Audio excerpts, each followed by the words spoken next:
do Pai, do Filho e do Espírito Santo. Amém. O anjo do Senhor anunciou Maria e ela concebeu do Espírito Santo. Ave Maria, cheia de graça, o Senhor é convosco. Bendita sois vós entre as mulheres. Bendito é o fruto do vosso ventre, Jesus. Santa Maria, Mãe de Deus, rogai por nós, pecadores, agora e na hora de nossa morte. Amém. Eis aqui a serva do Senhor.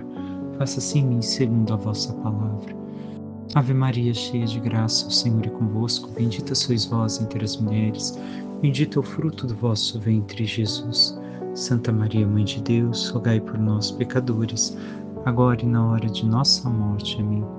O Verbo divino se fez carne e habitou entre nós. Ave Maria, cheia de graça, o Senhor é convosco. Bendita sois vós entre as mulheres. Bendito é o fruto do vosso ventre, Jesus.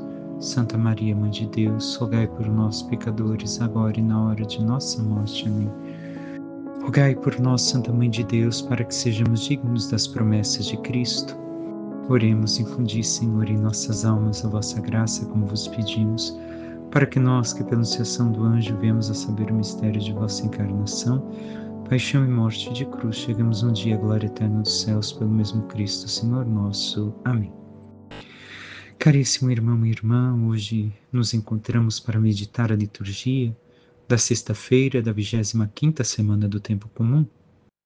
Seguimos a leitura do livro do profeta Ageu, que nos diz: no segundo ano do reinado de Dário, no dia 21 do 7º mês, fez-se ouvir a palavra do Senhor mediante o profeta Ageu.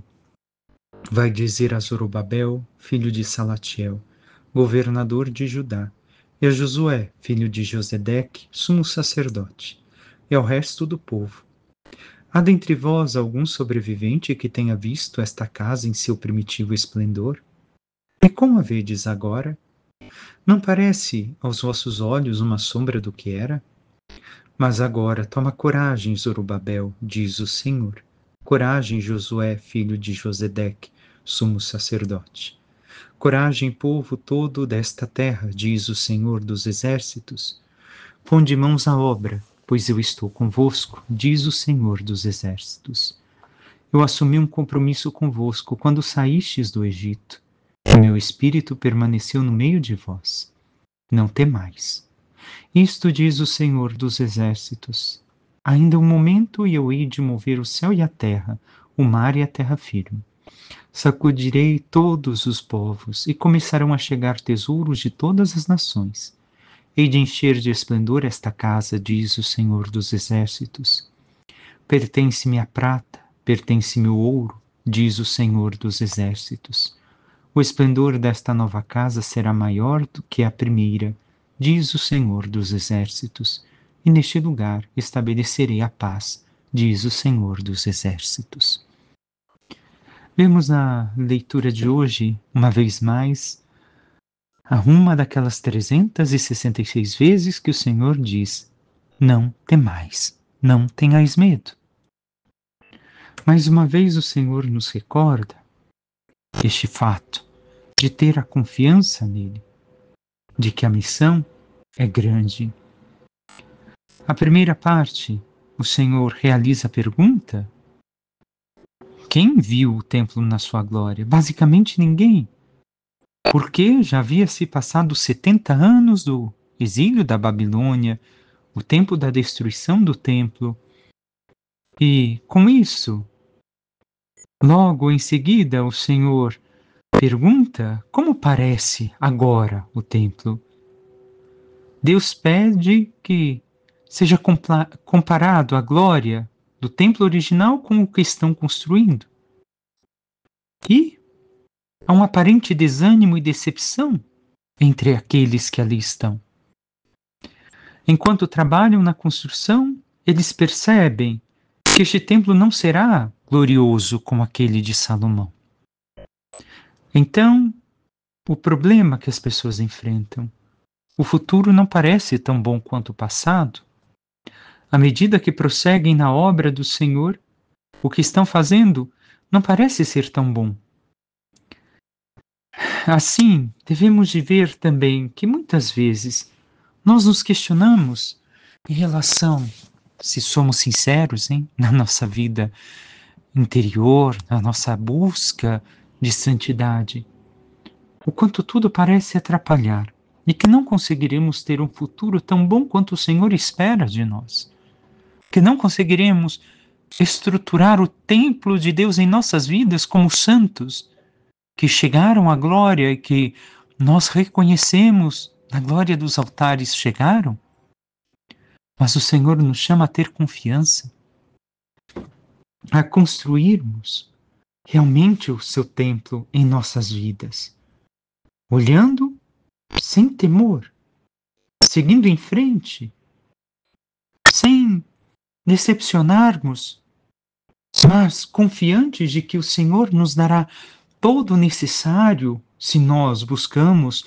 aquilo que é necessário também de nossa parte para que o seu templo em nós seja glorioso e que perseveremos.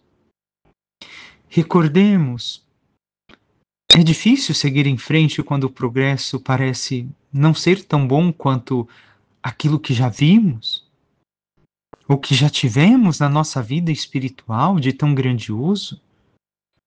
Mas confiemos, pois o Senhor nos diz: não temais. E se nós confiarmos no seu poder sobre nós, também nós seremos um templo glorioso como santos para Ele. E como está a nossa perseverança? Temos desanimado na nossa vida espiritual, na nossa busca de santidade, no nosso caminho com Deus? Ou temos perseverado, sabendo que o Senhor nos ajudará se nós nos esforçamos a realizar a sua obra em nós? Tenhamos em conta ainda que o Senhor nesta mesma passagem nos diz: eu estou convosco. E isso deveria de bastar para nós. A confiança de que o Senhor não falhou no passado para o povo de Israel quando o tirou do Egito e promete ao povo de Israel que não falhará agora, também para nós. O Senhor realizou suas obras em nossa vida no passado, mas também não falhará agora para nós. E como está a nossa confiança no Senhor? Temos esta total confiança nele? Ele promete que o futuro será grandioso. E recordemos, o templo de Salomão foi preenchido com a presença, a glória de Deus. E esta era a maior grandiosidade do templo. Promete que será assim, ainda maior, o templo no futuro, mas não preencheu com a sua presença como fizeram no passado com Salomão. Realizou de uma forma diversa aquilo que realizaria, que prometeu ao povo de Israel. Pensemos que no tempo de Jesus, o templo construído por Herodes o Grande era grandiosíssimo, belíssimo, talvez tão belo ou mais do que o do tempo de Salomão. Mas qual era a maior glória, senão o próprio Cristo presente no meio do povo, como sempre vemos no Evangelho, e que o povo não reconhecia a glória de Deus presente em seu meio, manifestada diante de todos? Então, assim, também nós devemos de ver que se perseveramos no caminho da intimidade com o Senhor, no caminho da oração, da busca de santidade, o Senhor não falhará conosco. O realizar a sua obra de forma diversa aquilo que aconteceu no passado em nossas vidas, não quer dizer que a sua obra não é gloriosa. Não quer dizer que a sua beleza em nossas vidas pela sua santidade não resplandecerá. Mas talvez não seja o mesmo que tivemos no passado, como disse, mas algo diferente. E que não quer dizer que não será tão grande como foi. Mas nós temos esta confiança de que o Senhor está conosco e que está realizando a sua obra, se nós o buscamos com sinceridade e nos abandonamos em suas mãos. Tenhamos em conta, então, que às vezes as coisas em nossas vidas parecem sombrias, difíceis, e pode parecer que tudo bem ficou para trás. Mas pensemos que Deus há de fazer coisas grandiosas também no nosso futuro. Não podemos pensar que o passado foi tudo de bom que tivemos e que não haverá nada de bom pela frente. Mas haverá, sim, a glória de Deus na nossa frente, a realização das suas promessas. Não podemos desistir do Senhor e tampouco deixar que o desânimo nos afaste dele, porque ele ainda pode fazer grandes coisas. Como dissemos, pode ser diferente, mas diferente não significa que será inferior. Deus guiará por novos caminhos, novos projetos, uma realização de sua glória em nossas vidas de uma forma, como disse, diversa daquilo que pensamos.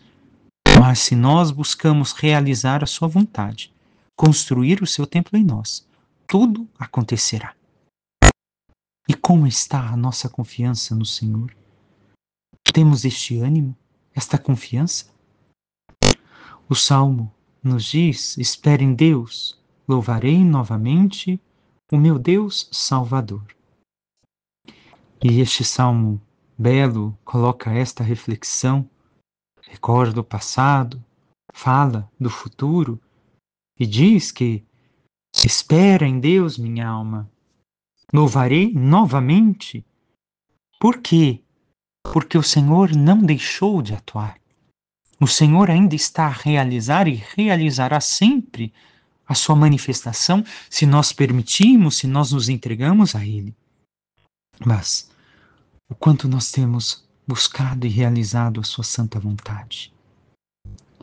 Por fim, o Evangelho de hoje nós continuamos escutando São Lucas. Aconteceu que Jesus estava rezando num lugar retirado e os discípulos estavam com ele. Então Jesus perguntou-lhes: quem diz o povo que eu sou? Eles responderam: uns dizem que és João Batista, outros que és Elias, mas outros acham que és algum dos antigos profetas que ressuscitou. Mas Jesus perguntou: e vós, quem dizeis que eu sou? Pedro respondeu: o Cristo de Deus. Mas Jesus proibiu-lhes severamente que contassem isso a alguém. E acrescentou: o Filho do Homem deve sofrer muito, ser rejeitado pelos anciãos, pelos sumos sacerdotes e doutores da lei. Deve ser morto e ressuscitar no terceiro dia. Palavra da salvação. Glória a vós, Senhor. O que este breve relato, esta perícope, como assim é chamada, nos diz hoje? Conhecemos também a versão dos demais apóstolos, evangelistas, que falam que é o Pai quem revelou a Pedro. Mas tenhamos em conta algumas coisas. Primeiro fato: Jesus leva os discípulos consigo a um lugar retirado.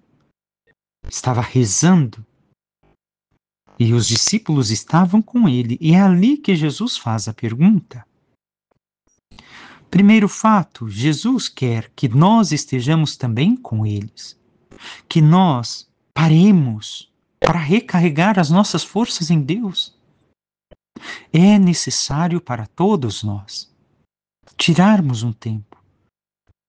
Algum tempo nós devemos de conseguir para estar com o Senhor na correria do nosso dia. E o quanto temos realmente buscado este fato em nossas vidas? Estamos recarregando nossas forças espirituais no Senhor, como temos meditado nos últimos dias? O que fazemos com o tempo que nos é dado? Porque temos tempo para buscar o material, os prazeres, as nossas vontades, as alegrias carnais. Entre todas estas coisas e tantas outras, eu busco estar com o Senhor ao longo do meu dia, lendo sua palavra, meditando os seus mistérios, a sua vida, meditando a vida dos santos, meditando a história de nossas vidas e a ação da graça de Deus em nós? Ou deixamos isto de lado? Depois, vemos hoje em contraste com ontem, aquilo que também dizia Herodes, O que os discípulos vão dizer que o povo diz de Jesus é a mesma coisa que pensava Herodes, como bem ouvimos. Então Jesus pergunta: quem diz o povo que sou eu?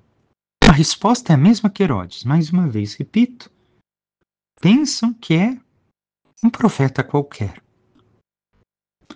E depois pergunta: e vós, quem dizeis que eu sou? Pedro responde em nome de toda a igreja, bem sabemos, em nome de todos nós, o Cristo de Deus, o ungido de Deus, o Messias, o Mexia. Recordemos, era o rei Messias, libertador de Israel, quem esperavam, e por isso Jesus pede silêncio, porque depois vai dizer quem ele é verdadeiramente, o Messias, que não é aquele que Israel espera, mas sim o prometido por Deus, e que Israel ainda não soube reconhecer que deveria de passar. Então, o que mais interessa a Jesus é o que pensam os discípulos. Conhecê-lo é dom do Pai e trabalho do Espírito Santo em nós. Então, não é somente nosso esforço. Por isso necessitamos da oração. Porque o Espírito Santo trabalhando em nós nos leva ao Pai para conhecermos o Filho. E conhecer, recordo uma vez mais, não é o simples saber, o conhecimento intelectual, mas a intimidade com Deus. É o conhecimento profundo de quem é Jesus para mim e o que isso muda na minha vida completamente, em qualidade de vida, em santidade de vida. Então, vemos que está no 3º ano os discípulos com Jesus. E 3 anos depois, ou seja, neste momento em que Jesus pergunta a eles, Pedro pode responder, mas coloquemos em um outro prisma. Os discípulos ainda não sabem responder quem é Jesus. E vemos que ainda uma outra coisa, a resposta não é plena, porque no momento em que Jesus vai sofrer tudo aquilo que disse hoje no Evangelho, Pedro fugiu também. Não conhecia profundamente. E o que isso tem a ver conosco? Que muitas vezes podemos ter anos de caminhada, podemos ter vivido a vida inteira na igreja e ainda não sabemos quem é Jesus para nós. Segundo o trabalho do Espírito Santo em nós e o dom do Pai. E aqui é o questionamento: o quanto nós temos crescido em conhecimento de Cristo. Como disse, não somente intelectual, mas em profundidade de vida e união com Ele. O quanto isso tem transformado e crescido em nossas vidas? Ou para nós, a nossa resposta ainda não é autêntica? Não dizemos quem é Jesus verdadeiramente para os demais, porque não sabemos quem é Jesus verdadeiramente para nós? Busquemos ver que, por mais que tenhamos tanto tempo com o Senhor, podemos não saber verdadeiramente quem Ele é. Sabemos somente aquilo que dizem. E até mesmo o dizer que é o Messias não é um reconhecimento daquilo que o Pai nos dá através do trabalho do Espírito Santo em nós, mas o simples repetir teorias, um conhecimento intelectual, mas não algo que realmente transforme as nossas vidas. Peçamos à Santíssima Virgem Maria, nossa Mãe, que interceda por cada um de nós e nos ajude a reconhecer verdadeiramente quem é o seu Filho amado. E assim, reconhecendo o Senhor, possamos cada vez mais buscá-lo em intimidade, em ação de graças, abrindo-nos totalmente a estar com Ele, a viver na sua presença, a conhecê-lo na oração, deixando-o transformar todo o nosso ser, para que, vivendo em íntima união com Ele, possamos um dia chegar à sua glória nos céus. Louvado seja nosso Senhor Jesus Cristo, para que sempre seja louvado.